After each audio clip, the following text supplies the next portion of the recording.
If two rail companies get their way, Hoosiers could see more trains and longer wait times. It's a proposal that could affect thousands of Hoosiers. Yeah, it's all part of a major plan to improve a 106-mile stretch of track that runs between Indianapolis and Louisville.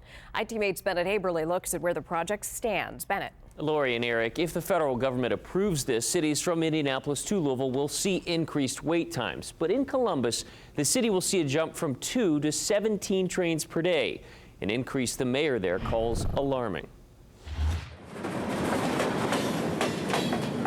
That sound, the clickety-clack where the track joints meet,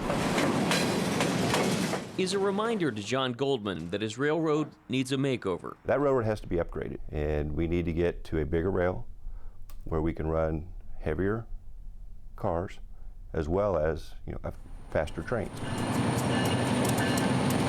Right now, trains along the Louisville and Indiana Railroad have weight restrictions and are limited to 25 miles per hour.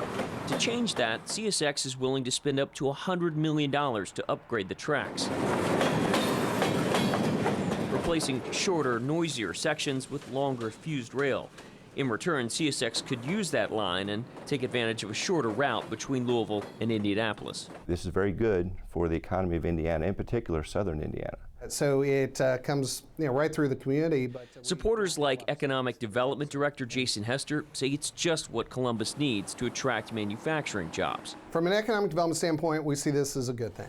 But some worry the upgrade will haul in more chaos than commerce. We're concerned not only from an inconvenience standpoint with the congestion, but a public safety standpoint as well. If approved by the feds, Columbus would see as many as 17 trains per day, an increase of 15 from the current average of 2. And the stretches of track running north to Indianapolis and south past Seymour would also see increases of 13 trains per day, something that could affect emergency services. We're going to have to do some studies as to when the trains plan on coming through, the length of the trains, how it's going to delay transport possibly to the hospital or getting an ambulance to a patient. Columbus residents are used to trains. Earlier this fall, runners in the middle of a race were caught, forced to run between the cars as the train came to a stop. Somebody's getting fired. In response to the proposed project, Mayor Brown fired off a letter to the Surface Transportation Board, calling the potential increase alarming at best. The tracks in Columbus cross right over State Road 46, which Brown says creates a backup, in part because of this. The Flat Rock River Bridge, which according to the project would be replaced. As a result, train speeds and loads would also increase. Brown worries the only solution would be to build an overpass. We anticipate that it will be expensive and problematic. INDOT says not only do they have to contend with 2 bridges in the area, but building an overpass on 46 is also in a floodplain, meaning it could be quite expensive. You know what you want to eat?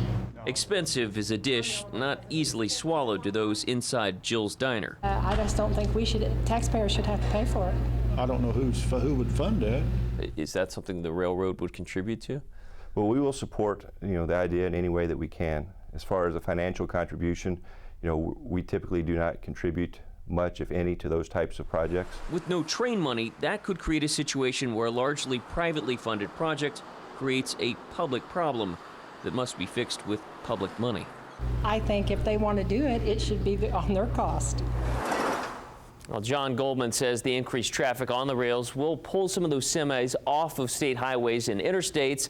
INDOT should have a design plan for an overpass and a cost estimate by the end of this month. But remember, this entire project still has to be approved by the feds, and that could come as early as January. Bennett Haeberle, 24 Hour News 8.